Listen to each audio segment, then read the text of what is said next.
Aloha, everyone. I'm calling this meeting out of recess. And Mr. Clerk, can we please proceed with the bills for ordinances first reading, Bill 217, Draft 2? Bill 217, Draft 2 amends Chapter 24, Article 10, Division 4, Section 24-278 of the Hawaii County Code 1983, 2016 edition as amended relating to pedestrians. Amends Section 24-278, Schedule 26, Roads closed to pedestrian traffic, subsection A Hamakua, by adding a portion of Waipio Valley Road running from the Waipio Valley Lookout to a point near its entry upon the valley floor. Introduced by Ms. Poindexter. Thank you. Ms. Kimball, please, a motion. A motion to approve bill number 217. Draft 2. Is there a second? Draft 2, second. Thank you. It's been moved by Ms. Kimball, seconded by Mr. Richards. Go ahead, Ms. Kimball. Thank you, Madam Chair. And thank you to everyone that submitted testimony and came today to testify online. And also thank you to the members of the working group for Waipio Valley that have been working literally for decades on trying to come up with solutions for access to the valley. One of Val's objectives to introducing this piece of legislation was to encourage broader public discussion on the issue, and I think that has clearly been achieved. When I'm looking at a piece of legislation to determine whether or not to move it forward, there are 4 essential questions. Is it needed? Is it within our jurisdiction and in accordance with county, state, and federal law? Is it workable and enforceable? And is it free of harmful unintended consequences? To the first question, absolutely, something needs to be done with respect to management of Waipio Valley. There is consensus among the working group members and most of the testifiers, even those in opposition to the bill, that the level of traffic pre-COVID-19 down to the valley is unsustainable. I'd like to refer everybody to Communication 47 that was distributed this morning, which shows a breakdown of the traffic to the valley from 2017 until November 30th of this year. And as you can see, there's been a steady increase in traffic from both pedestrians and rental car vehicles. We were on track pre-COVID-19 to continue that trend this year. And while there have been no recent fatalities, the road was not designed for this level of traffic, and there is potential for a public safety issue. There is also consensus among the working group and the community that there is a need for greater education about the valley, that respect needs to be shown to protect the rights of the property owners and those who live and work down in the valley, as well as the cultural heritage and unique and fragile environment of the valley. It's important for everyone to understand that most of the valley at the end of the county road is privately owned, and that families in the valley have had to deal with trespassers, vandalism, and damage to their personal property and to their crops. In recent history, we've also had visitors go down into the valley and go into areas where they ended up in harm's way and needed to be rescued. So the answer to the first question, is it necessary, is a resounding yes. The second question is it in our jurisdiction, and is it in accordance with county, state, and federal laws? It is absolutely within our jurisdiction. In fact, the one thing that we can do as a council without involvement of any departments or other agencies is prohibit pedestrian traffic. However, there are valid concerns that have been raised with the amended version of this bill about the legality, including the constitutional question of whether or not we're treating people equally under the law, and with respect to this Public State Highways Act of 1892. It is our responsibility as a body to explore these concerns and give the new Corporation Council appointed by the mayor the opportunity to evaluate them before proceeding forward. The third question, is it workable and enforceable?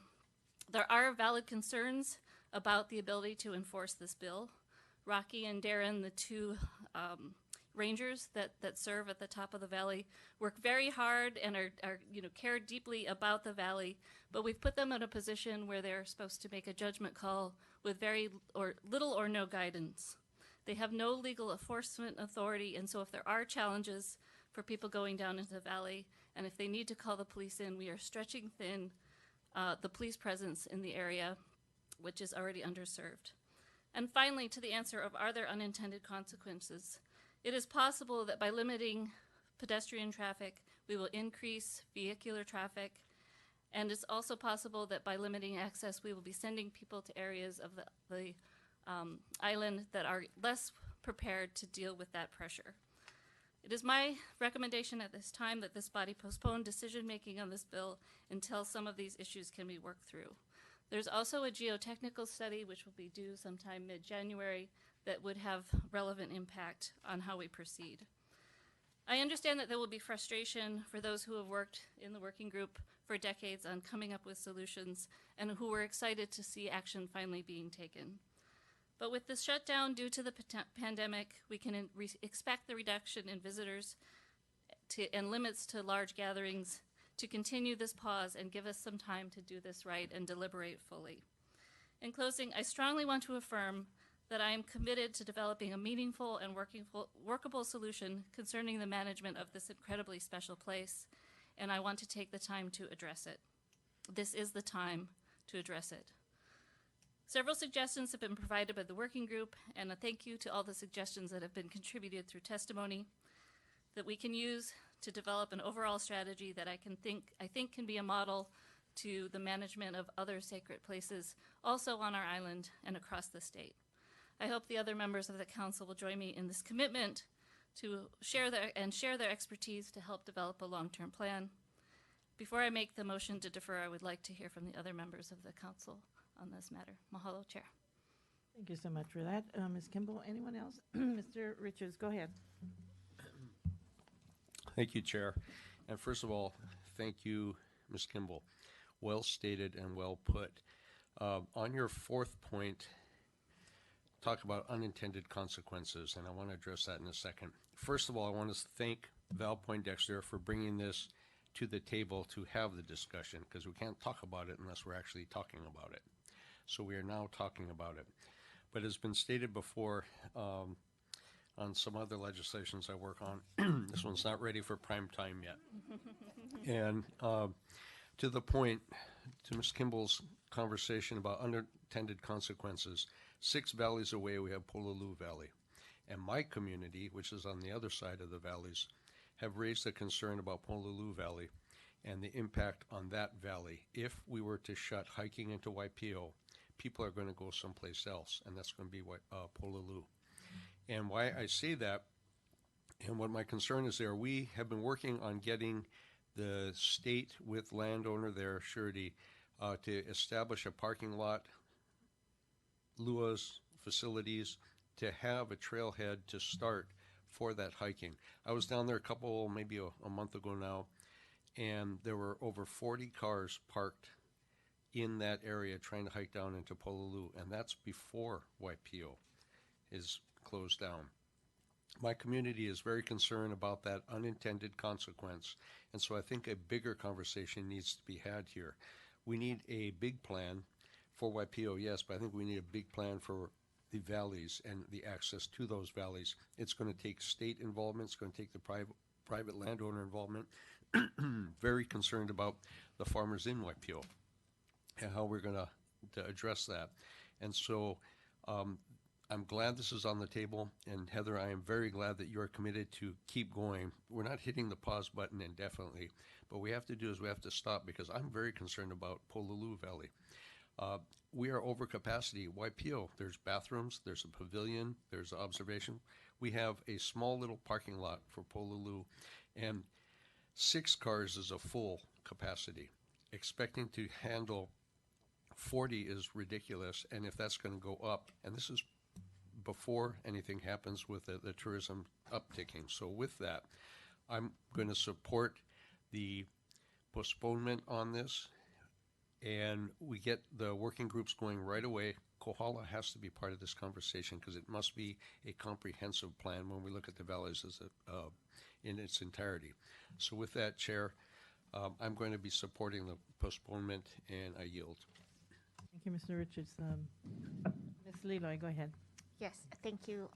I too, speaking for Ms. Kimball, will be supporting the amendment to defer. As Mr. Richards mentioned, all too often, because of the Sunshine Law, we have to put something forward so that the community can begin to chew on it. And boy, did they chew on it. I had a wonderful discussion with the group from Na'alahele, and they provided some incredible insight and solutions. And as Ms. Kimball mentioned, there have been, and this is what was really encouraging, is that the testimony that we saw provided avenues of solutions that could be taken out into the broader community. Because what we do here, like Mr. Richards said, could be used as a model for other places. And if done well and done right, it can be a tool for all of our special places across this entire special island. So I will be supporting the deferral. And even in addition to that, Ms. Kimball, there's also opportunities to request public hearings where you could actually use that as a tool to gain more input and cohesiveness around whatever is kind of being presented. It is a complex issue, and it will take a lot of conversations and just a lot of people at the table. So thank you very much. I will be supporting the deferral. Thank you, Ms. Leloy. Anyone else in Kona first? Let me go to Kona. Yeah, Miley, it's me, Aaron. Thank you, Aaron. Go ahead. Okay. This is an interesting issue that it's brought out a lot of intelligent discussions in my estimation. I wanted to make one comment about a person, an individual who's in favor of this proposal. That's Jim Kane. He's down in the valley. Very, very articulate, passionate person. He gave me a call yesterday. I never called him back though, because I figured I'm going to share my thoughts on the floor anyway. But yeah, I think though that the issues that he's concerned about are not specifically addressed by the proposal that's before us. And the reason why I voted in favor of this measure for the first, that committee, and what is this, that second reading, or is it first reading today? Well, at the committee level, it was really in deference to an outgoing council member and the efforts that she had put forth. But I will say this, and the hook for me was that it would be the first step. It's not perfect, but it'd be the first step. But when I really sat down and thought about it, it really flew in the face of all of my good sense. It wasn't something that I could support. I was doing this for all the wrong reasons, deferring to another council member. I shouldn't have done that. I'm letting everybody know, as drafted, I cannot support this. It's if that's the best that people can come up with after 10 years of discussion, that's not saying much. There has to be better ways of doing this thing. I mean, just off the top of my head, one of the speakers today talked about regulating the traffic with lights. That's like a very simple solution. I don't see why we couldn't have implemented something like that a long time ago. But I actually think that this proposal is illegal. It goes against the Constitution of the state of Hawaii. So I just had to state that, but I'm open, to hearing other ideas. But as drafted, I cannot support this. I wanted to let everybody know that. Thank you. Thank you, Mr. Chung. Anyone else in Kona? Go ahead, Ms. Villegas. Sure. I recognize a lot of the concerns that have been brought forward and respect what Mr. Chung has just said about the potential illegality of this legislation. I really want to first off though, Councilmember Kimball, thank you for outlining and being so articulate and specific about the boundaries and the parameters and what you set as the standards for legislation. That was really impactful for me to listen to the way that you outlined that, and I think it sets an excellent tone and a really fantastic benchmark and a filter for legislation. I see this issue as being something beyond the laws that we're talking about here. This is a direct example and reflection of the challenges and the opportunities that we face and are becoming more and more evident as we have to transition from a tourism industry that we have marketed to the world and instead start working on our protocols for managing our natural resources and working within the parameters of the communities, of the diverse reflections of the land, especially in Waipio. There are so many different groups and organizations and private entities and public entities. So I see this as an opportunity, and I want to really commend you. I will be also in support of a deferral on this, but I think that as we continue to navigate a path to a more balanced and healthy economy and ecosystem in Hawaii, that this is a direct reflection of an opportunity for us to identify ways to manage the tourism to our island, the impacts of the visitors, and not as we transition from just marketing, because there is a capacity on our resources. So I really thank you for taking the time and the diligence. And as much as we'd all like to have an answer, this is a reflection of a big, broad topic, but one that's very imperative to our island home. So with that, I yield. Thank you, Ms. Villegas. Anyone else? Mr. Inaba? Go ahead. I also got a call from Mr. King yesterday. I had a quick conversation with him on the phone. I've had the opportunity to read through every piece of testimony regarding this bill, and with Ohana down there who are farmers, I stand for what this bill, what I believe the intention of this bill is. However, I have a hard time with things that restrict based on Native Hawaiian practices, and I can say that as a Native Hawaiian. It bothers me to go to places and have to prove that you're a Hawaiian practicing your rights. And you can have people who are born and raised in Honoka'a who are not Hawaiian, and this bill would exclude them from being able to walk down something they might have done their whole lives. So as it stands, I think a big part of this is enforcement in the code as it exists. It requires four-wheel drive vehicles to go down into the valley. We know that there are tourists and just people going down in non-four-wheel drive vehicles. So even though that's already in the code, enforcement is difficult. So I think that's going to be a big part of the discussion, and I will support postponement of this, and I won't be able to support it as it currently stands. So mahalo. Thank you, Mr. Inaba. Ms. Kirkowitz, go ahead. Thank you, Chair. And I just want to recognize and acknowledge Councilmember Kimball for your really thoughtful handling, graceful handling of this situation. You really inherited a very sensitive issue.